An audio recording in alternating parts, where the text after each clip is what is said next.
Think avoidants are destined to die alone, surrounded by cats and commitment issues? Think again. The truth about who avoidants actually end up with is way more interesting than the doom and gloom narratives floating around the internet. I've identified 3 specific patterns, and I guarantee at least one of them will surprise you. Despite what popular psychology might tell you, avoidants don't always end up alone, isolated in their emotional fortresses, never to experience meaningful connection. This is perhaps the biggest misconception floating around in relationship advice circles. The reality is far more nuanced and actually quite hopeful. Many avoidants do form long-term partnerships, and these relationships follow predictable patterns that we can identify and understand. The key is recognizing that successful relationships for avoidants don't look like the Hollywood version of romance where 2 people merge into one codependent unit. Instead, these partnerships honor autonomy while still maintaining genuine connection. What makes these relationships work isn't about changing the avoidant person or waiting for them to suddenly become someone they're not. It's about finding compatible partners whose attachment styles and relationship needs naturally align with the avoidant's way of being in the world. These aren't relationships built on one person sacrificing their needs or pretending to be okay with something they're not. They're genuine matches where both individuals can show up authentically without constantly triggering each other's nervous systems. The success stories happen when avoidants find partners who understand that needing space doesn't equal not caring, that independence can coexist with intimacy, and that love doesn't have to be performed according to some prescribed script. This challenges everything we've been told about attachment theory being destiny, or avoidance being fundamentally incapable of healthy relationships. The first pattern involves the patient, secure attachment partner who's mastered the art of giving space without making it mean something terrible about the relationship. This is actually the most common successful pairing for avoidance, and it works for reasons that make perfect sense when you understand the psychology involved. These secure partners have something special going on internally that makes all the difference. They're not the type of people who wake up in the morning with a mission to fix their avoidant partner or break down emotional walls with the force of their love and persistence. Instead, they understand something crucial that eludes many people in relationships. Independence isn't rejection, and someone needing alone time doesn't automatically translate to not caring about the partnership. When an avoidant says they need space to recharge or wants to spend the weekend alone pursuing their own interests, a secure partner doesn't immediately spiral into catastrophic thinking patterns, wondering what they did wrong or whether the relationship is falling apart. They don't need to make their partner's need for autonomy about themselves because they've got their own robust sense of self that exists independently of the relationship. These secure individuals have cultivated their own lives, complete with hobbies they're passionate about, friendships they maintain, and interests they pursue whether their partner is around or not.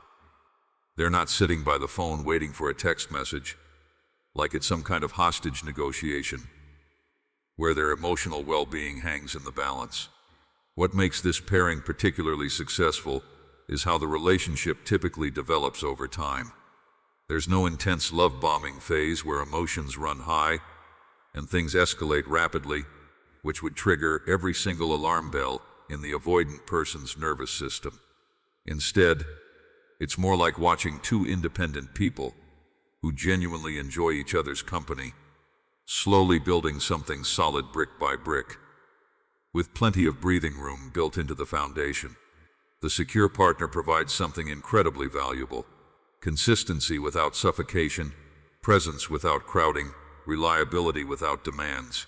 Over time, sometimes over the course of years, something shifts in the avoidant person. They start to relax because connection isn't coming packaged with strings attached or emotional demands that feel overwhelming. The second pattern throws most people for a loop because it seems a little counterintuitive at first glance. Two avoidants forming a partnership together.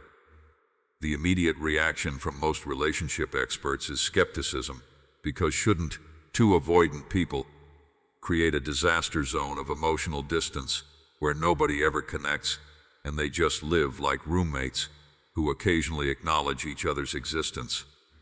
But the reality is far more interesting than this simplistic prediction. Some of the most stable, long-lasting relationships actually involve two avoidant individuals who've essentially created a partnership model based on mutual respect for independence and personal autonomy. These couples aren't trying to merge into one person or create that enmeshed dynamic that relationship books often hold up as the ideal. They're two completely whole individuals who happen to enjoy sharing space when they feel like it, without any pressure to perform togetherness according to someone else's standards. Picture what this actually looks like in practice.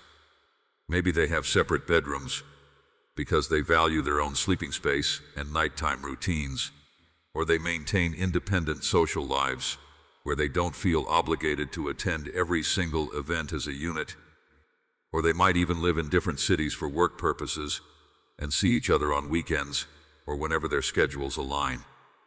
To most people raised on traditional relationship narratives, this sounds cold and disconnected, like they're not even really together.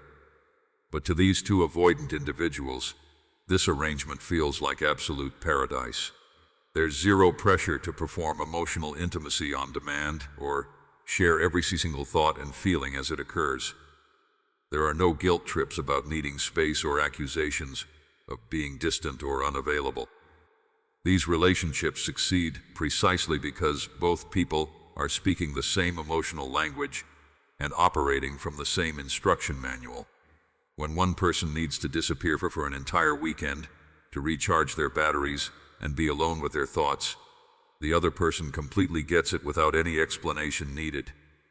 There's no drama, no hurt feelings, no anxious texting to check in, because neither person is sitting around feeling abandoned or wondering if something's wrong. They might spend 3 full days completely apart and then reunite like absolutely nothing unusual happened, because to them, nothing weird did happen. The third pattern is where things get really fascinating and challenges our assumptions about attachment theory compatibility.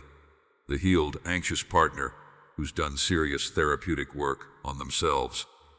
Now everyone's heard that anxious avoidant relationships are supposedly the most toxic pairing possible, and honestly, they're not wrong about the classic dynamic where an anxious person is constantly seeking reassurance and an avoidant person is constantly retreating to protect their autonomy.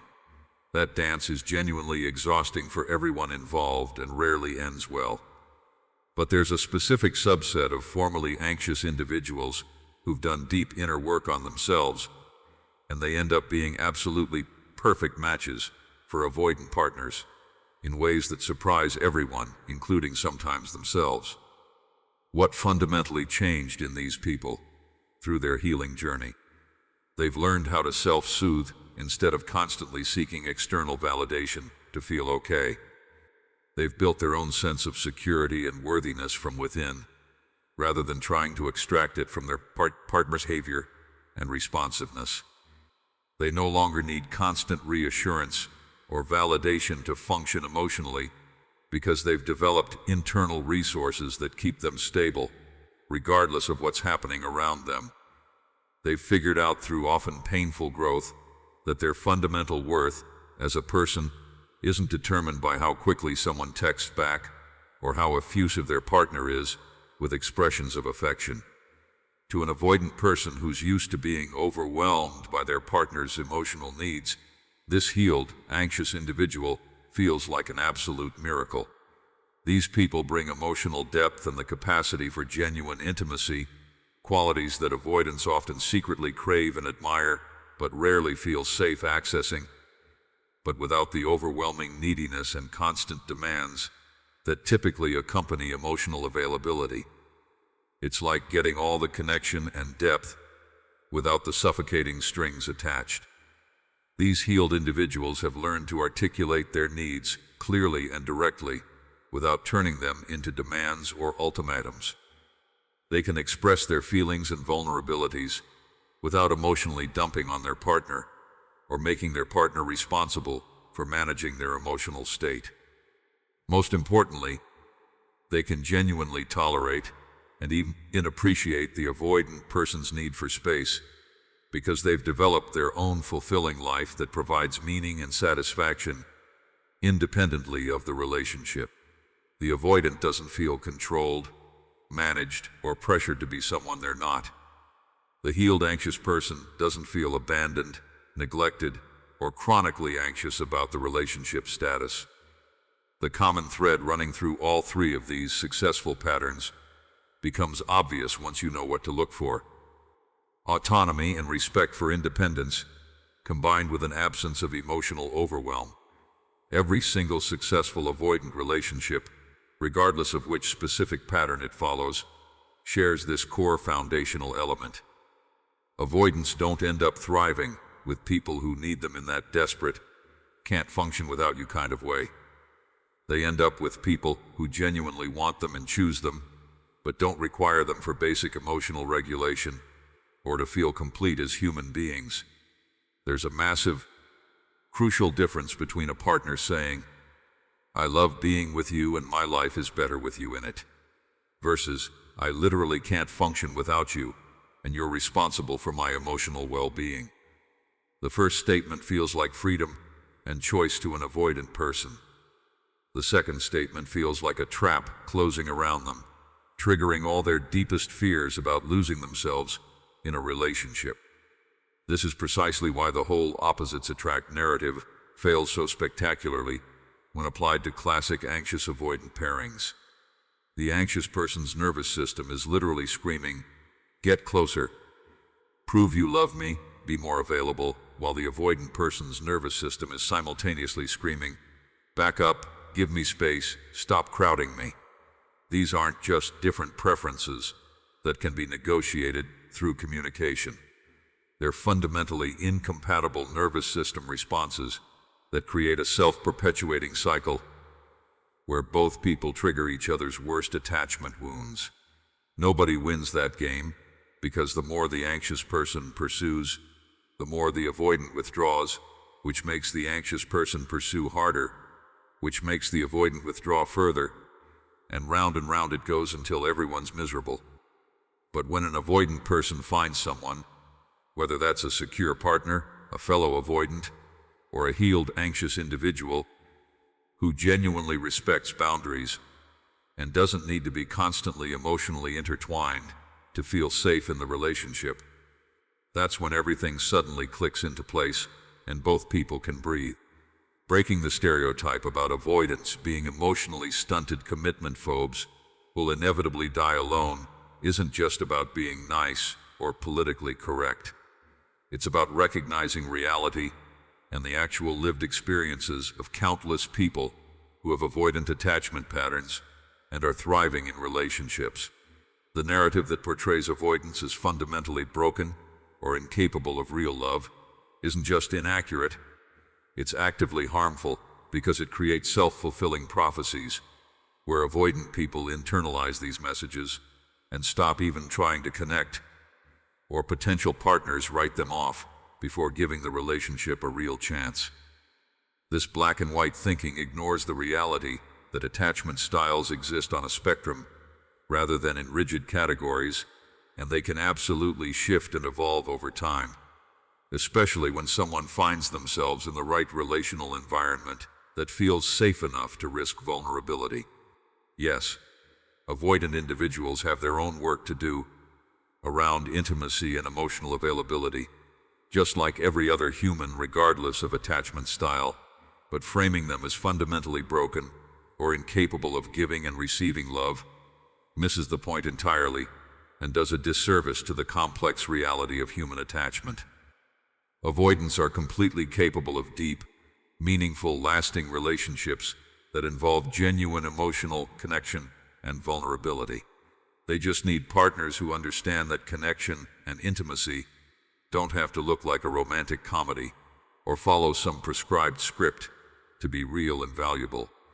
Love for an avoidant might mean choosing to share space while maintaining separate bedrooms, or it might mean thoughtful gestures rather than effusive verbal declarations, or it might mean slowly building trust over years rather than falling head over heels in 3 weeks. None of these expressions of love are less valid or real just because they don't match conventional expectations.